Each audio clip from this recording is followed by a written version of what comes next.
Highway 17, the Hitchhiker cases that stumped the FBI on a stretch of asphalt cutting through the dense pine forests of the Pacific Northwest. Highway 17 earned a reputation that would haunt investigators for decades. Between 1984 and 1992, this remote corridor in Oregon became the scene of disappearances that defied explanation, cases that would eventually stall the FBI's behavioral science unit and leave local sheriff's deputies wrestling with questions they could never fully answer. The first disappearance occurred on the evening of September 14, 1984. 23-year-old Sarah Whitfield, a veterinary technician from Portland, had been driving south on Highway 17 toward her hometown of Grants Pass. She had left work early that Friday, her supervisor recalled, mentioning she wanted to beat weekend traffic. Her beige Honda Civic was found abandoned at the Cedar Creek Pullout, a popular rest area 23 miles north of Grants Pass. The driver's door stood open.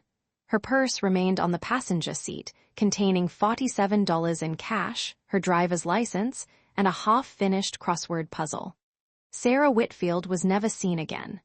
3 years later, in June 1987, the pattern appeared to repeat. David Cobbis, a 29-year-old carpenter from Eugene, accepted a ride from a woman he met at a rest stop near the town of Gold Beach. A truck driver passing through the area reported seeing a young woman standing alone on the shoulder of Highway 17, thumb extended, wearing a blue denim jacket. 14 miles later, the same trucker noticed a man matching David Cobbis's description walking alone on the roadside. He appeared unharmed. He waved off the trucker's offer of a ride. That was the last confirmed sighting of David Cobbis. His truck was discovered 11 days later in a storage unit in Medford, locked and undisturbed. By 1989, the cases had accumulated enough similarity to draw attention from the Oregon State Police. Detective Margaret Chen, assigned to the Cold Case Unit, began compiling what would become a 400-page file. She identified 5 disappearances between 1984 and 1991, all along the same 60-mile stretch of Highway 17. All the victims had been traveling alone. All had accepted rides from or been picked up by unknown associates, and all had vanished without trace. The geographic pattern troubled investigators. Highway 17 passes through some of the most remote terrain in southern Oregon. Dense forest line presses against the roadway. Cell phone coverage did not exist in this region until the mid-1990s. The only towns along the route, Cave Junction, Selma, Kirby, offered small populations and limited law enforcement resources.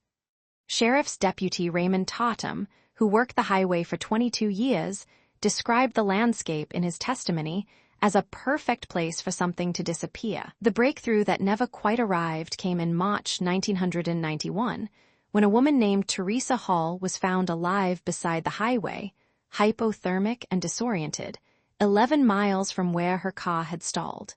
She had been missing for 6 days. In her initial statement to Deputy Tatum, Hall described accepting a ride from a man in a brown pickup truck. She remembered little of the intervening days, except fragmented images of a cabin and the sound of a ticking clock. Her Chinese letter had been torn at the knee. She bore no other visible injuries. Hall could not identify her captor and could not explain how she came to be beside the highway. She remembered nothing after accepting the ride. The investigation yielded no suspects, no cabin, and no explanation. Forensic evidence, where it existed, proved frustratingly incomplete. In the Whitfield case, criminalists from the Oregon State Police Crime Lab recovered 2 partial fingerprints from the Honda Civic's door handle. They did not match any known database. Soil samples from the Cedar Creek pullout contained traces of a fertilizer compound common in the region and unhelpful to investigators. In the Cobbis investigation, a single fiber caught in the victim's truck bed was identified as blue cotton, consistent with denim. It matched no specific garment. The FBI became involved in 1992 after the disappearance of Michael Hargrove, a 41-year-old hiking instructor from Ashland. Hargrove had been leading a group of students along the wild Rogue River Trail when he wandered from camp one morning. His tent was found neatly folded. His backpack, containing 3 days of supplies, remained inside. The FBI Behavioral Science Unit prepared a profile suggesting a serial offender, someone familiar with the highway, possibly a long-haul trucker or local worker with access to remote locations. But the profile generated no viable leads. In 1994, the cases abruptly stopped. No further disappearances along Highway 17 have been officially reported since. Detectives cannot explain the cessation. The trail went cold, and the files were moved to the basement of the Josephine County Sheriff's Office, where they remain to this day, sealed but unsolved. What haunts investigators most is not the absence of answers, but the presence of one persistent detail.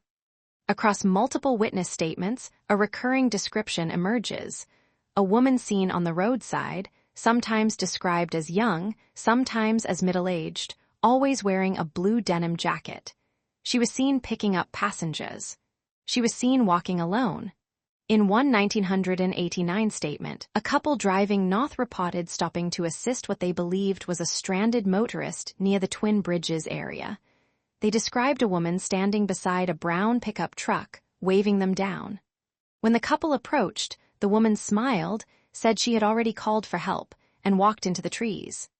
Their car was found the next morning at the same location, unlocked, nothing taken.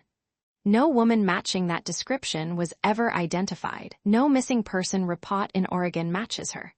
Sheriff's Captain James Loomis, who reviewed the case files in 2018, offered this assessment in a 2021 interview. You have 5 confirmed disappearances, 1 survivor who remembers nothing, and a recurring witness description that never leads anywhere. You have soil that tells you nothing, fingerprints that match no one, and a highway that swallows people. We followed every credible lead. Some leads simply lead nowhere. Sarah Whitfield's mother passed away in 2011, still receiving updates from the sheriff's office, still hoping for a call that never came. David Cobbis's sister maintains a Facebook page dedicated to finding answers. Michael Hargrove's students, now adults themselves, organize an annual memorial hike in his honor along the Rogue River. Highway 17 still runs through those pine forests, carrying trucks and travelers beneath a canopy of green that rarely thins. The pullouts and rest stops remain.